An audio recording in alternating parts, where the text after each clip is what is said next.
Aqui. Olá! Hoje a gente tem um convidado especial que está sendo subornado aqui para ficar na frente do vídeo para falar da deusa, que é a deusa dos gatos. Hoje a gente vai falar da deusa Bast, ou Bastet, uma deusa egípcia. Vamos lá? Bom, para quem ainda não me conhece, eu sou Flávia Esper e esse vídeo faz parte do oráculo da semana. Aqui na descrição vocês encontram o link para poder participar do oráculo.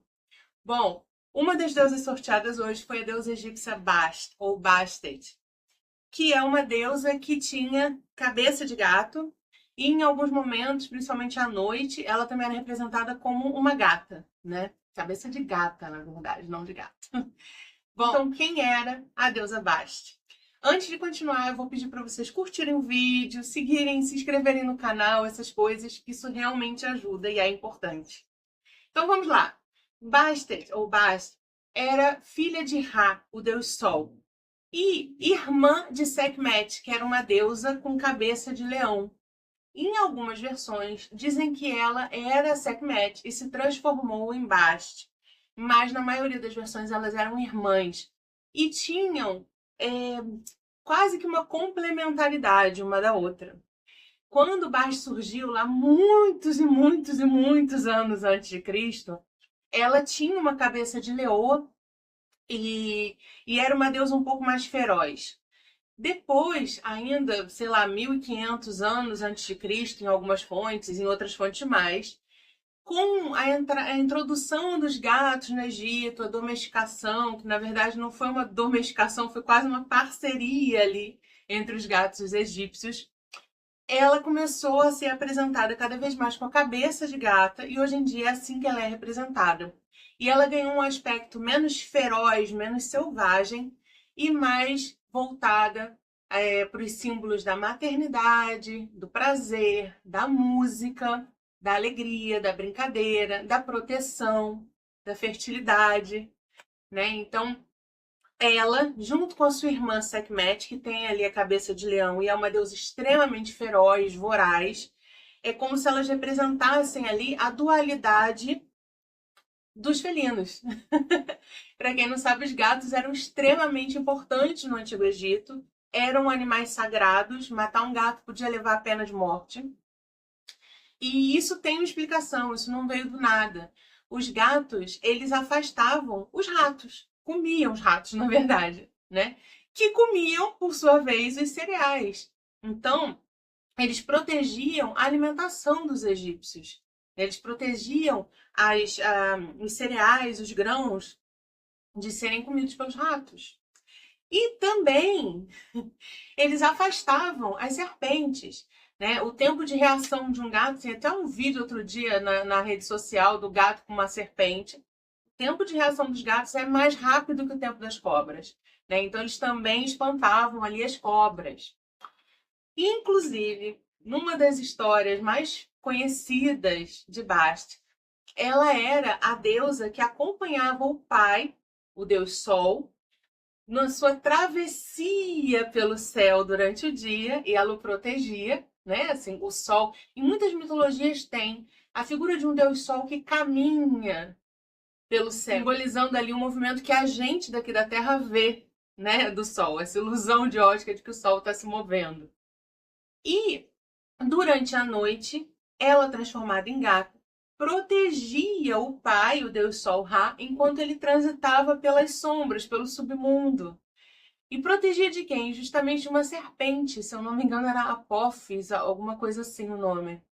Né? Então, até nas histórias mitológicas, os gatos, a gata aí, né, aparece nessa coisa de proteger das serpentes. Com isso, os egípcios e os gatos, percebendo que também tinham comida e carinho e tal, formaram ali uma grande parceria, viraram animais sagrados a ponto de serem tidos como parte da família. Nos templos de Bastet, eles tinham livre trânsito, né? Tinha vários gatos ali. Eles também eram muitas vezes mumificados, né? E mumificação era uma honraria. Eles eram tidos mesmo como membros da família, como seres sagrados importantes.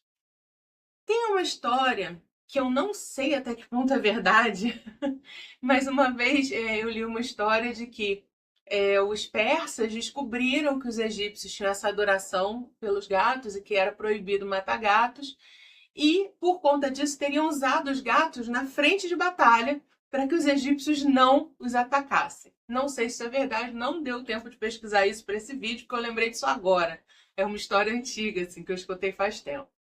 Bom, dito tudo isso, o que essa deusa traz pra gente? Qual é a mensagem que ela traz para quem escolheu essa carta essa semana no oráculo?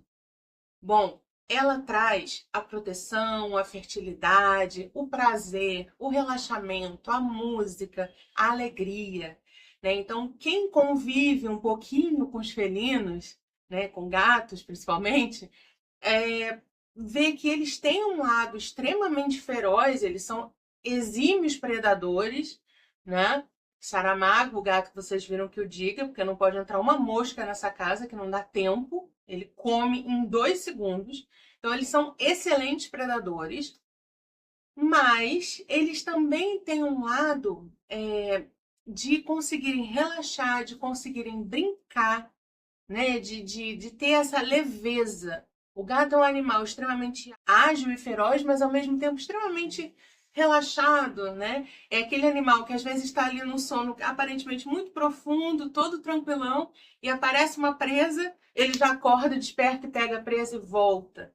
Então, os gatos, eles têm essa capacidade que muitas vezes a gente perde na vida, principalmente na vida adulta, de estar presentes, atentos, serem precisos, calcular os movimentos, né? Os gatos calculam o movimento à distância porque eles não enxergam bem de perto, então tem todo ali um cálculo, né?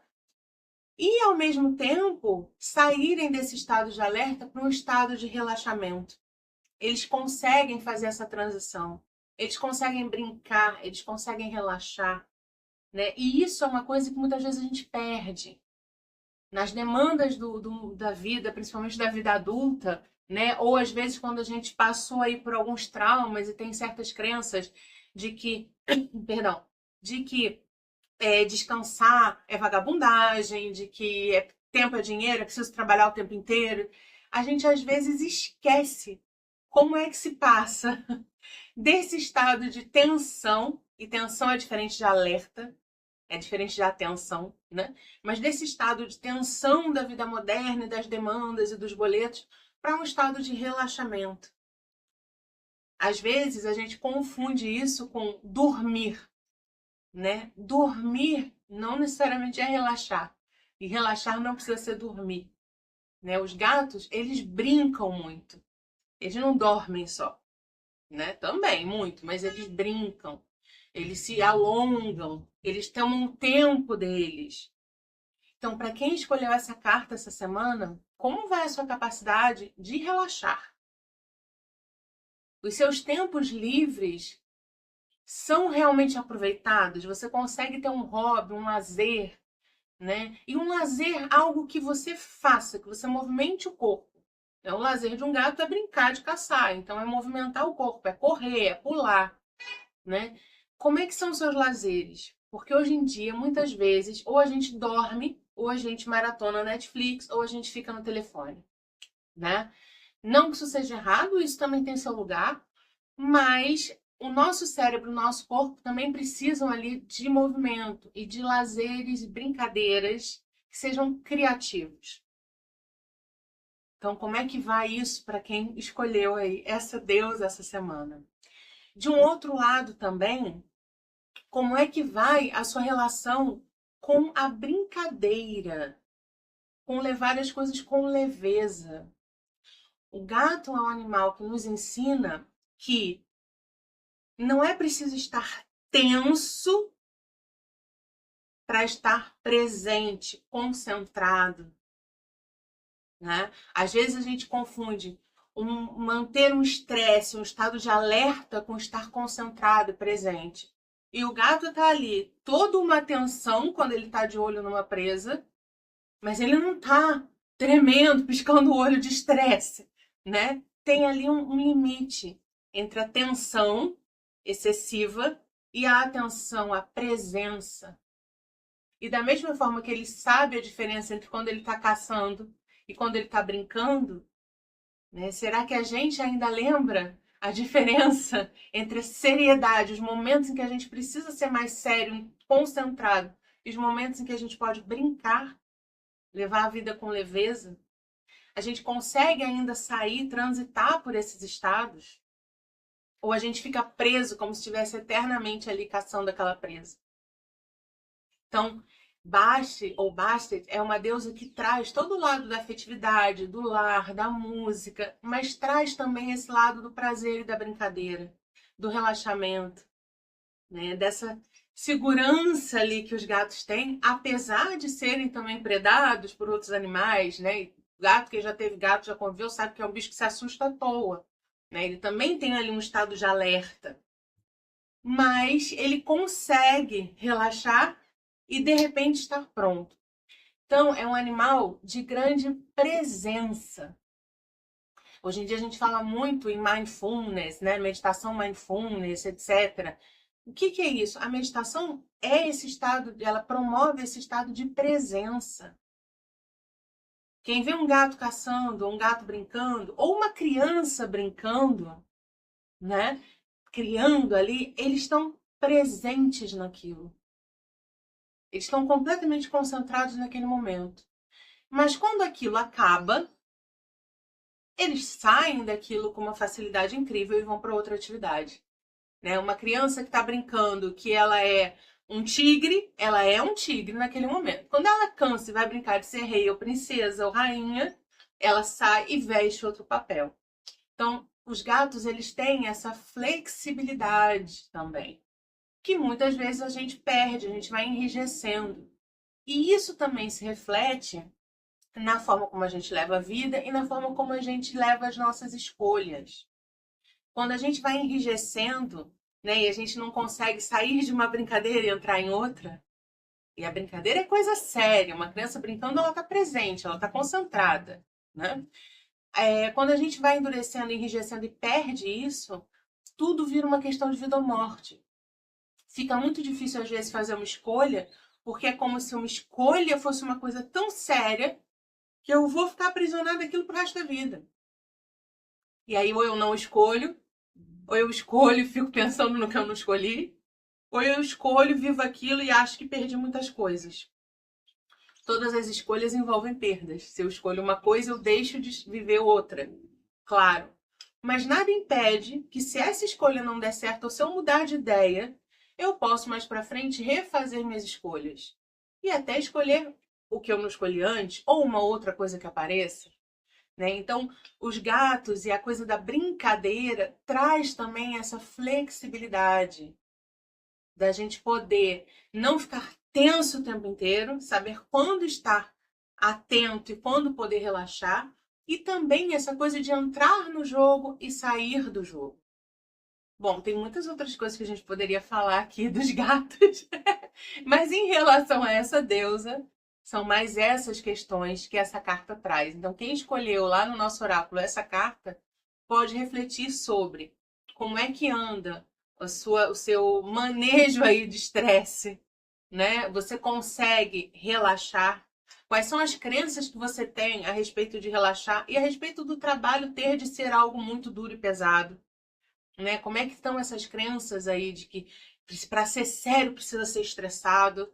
Ou que se eu tô relaxando, eu tô sentindo culpa porque eu devia estar fazendo qualquer outra coisa de trabalho, ou de limpar a casa, ou de estudar, né? E, de um outro lado, como é que tá essa sua flexibilidade de poder entrar e sair das brincadeiras, saber o momento de estar ali como focado numa coisa, estar ali completamente presente e também conseguir sair daquilo, não ficar com aquele pensamento, aquela questão eternamente, mesmo depois que a situação acabou. Né? Os gatos, eles trazem muito esse estado de presença. E essa deusa traz todo esse lado dos felinos. Quando sair a carta, ainda não saiu, né, nessa leva dos vídeos. Quando sair a carta de Sekhmet, a gente vai falar de um outro lado dos felinos, quase que oposto, né, que complementa esse lado. Então é isso. Vou pedir mais uma vez para vocês curtirem o vídeo, me dizerem se fez sentido para vocês a carta que vocês escolheram aí nos comentários. E se puderem divulgar para outras pessoas, eu agradeço muito. Tá bom? É isso. Um beijo, boa semana. Até semana que vem.